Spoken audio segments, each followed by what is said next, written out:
Hello everyone, welcome to Under the Guise. I'm Victor. Hi, my name is Angel. Hi. Today we're going to talk about the cramped regulations that worldwide have been taken by Holland and different countries in order to curb the pandemic, meanwhile restricting our activities, and this all for the sake of our safety and health.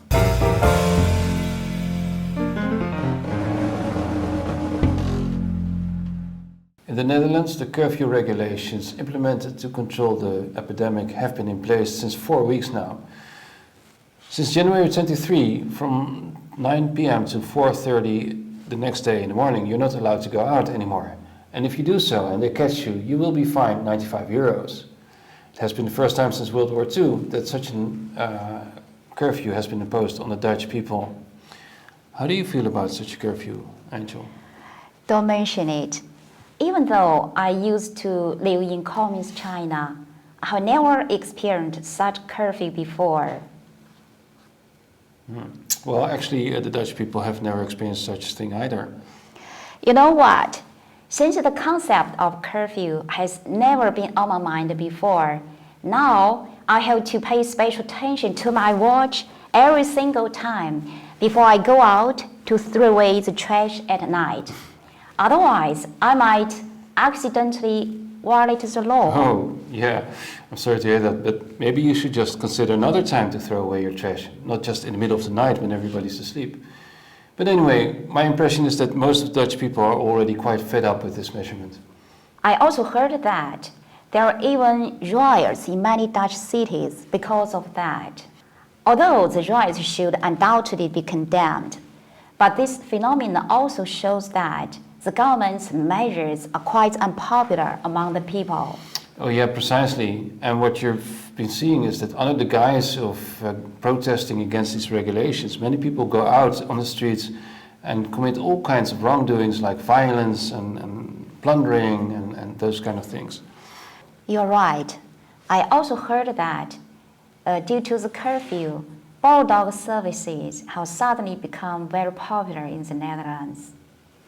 Wait, a borrowed dog service? What's that? What does this have to do with the curfew?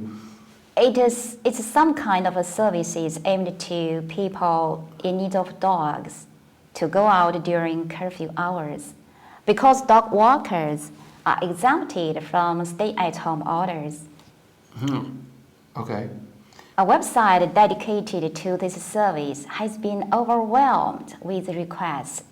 You know, all of a sudden, those people who never seemed to care about dogs have become dog zealous overnight. Oh gosh, I kind of envy them.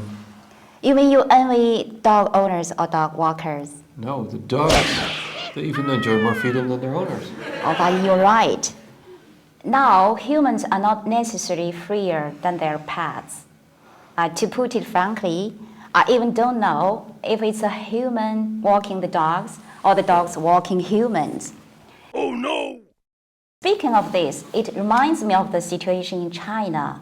Now you know the pandemic situation in some areas in China has been deteriorating sharply. And the measures they have taken to control the pandemic are quite inhumane. People are just caged and quarantined like animals. Oh yeah? So what kind of measures have they taken then? Take a look.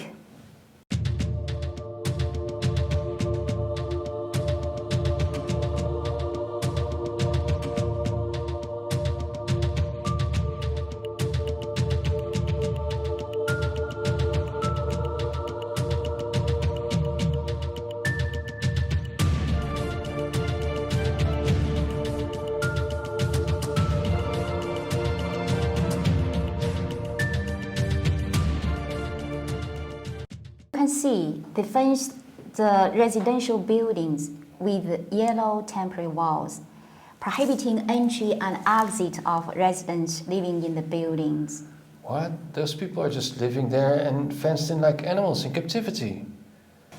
Exactly, and this is not even the worst.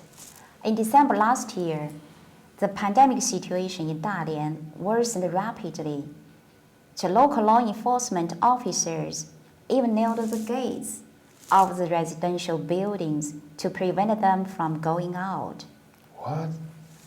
This just sounds so horrible. I mean, animals in a zoo or on a farm even enjoy more freedom than that. Apparently, this kind of totalitarian methods are dehumanizing people who live in their own country. What does dehumanization mean? It means to view or treat others as though they lack mental capacities of a human being. They are not even in charge of their own life and actions, being completely deprived of human self-determination and autonomy. Well, that just sounds so sad. I mean, I guess they all do this for our own safety and health, right? This is precisely their evil guys' lies. They abuse their power, not treating people as human beings. But they are not ashamed of it at all.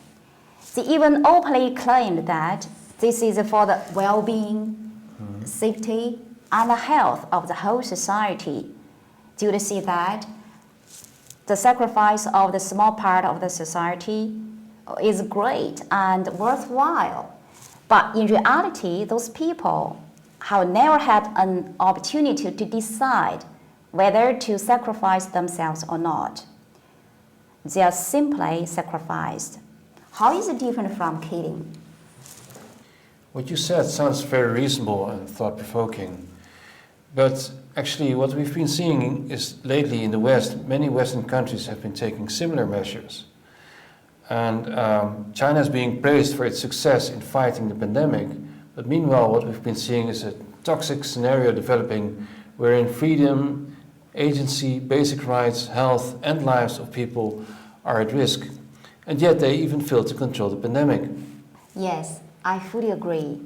And at the same time, I also wanted to express my support to my fellow countrymen. I also wish Western government, instead of copying from the Chinese Communist Party or CCP, to find a way to get rid of the pandemic by following some really holistic way, such as how ancient Chinese rulers handle this kind of situation. Yes, that's a very interesting one. But I guess we should just keep this one for the next episode, right? Deal. Okay, well, today we lifted a little bit of the veil on how your government is stealthily taking away your human rights and your undeniable freedoms. And this is all done to fight some invisible enemy under the guise of protecting your safety and your well-being. Thanks for watching, and see you next time.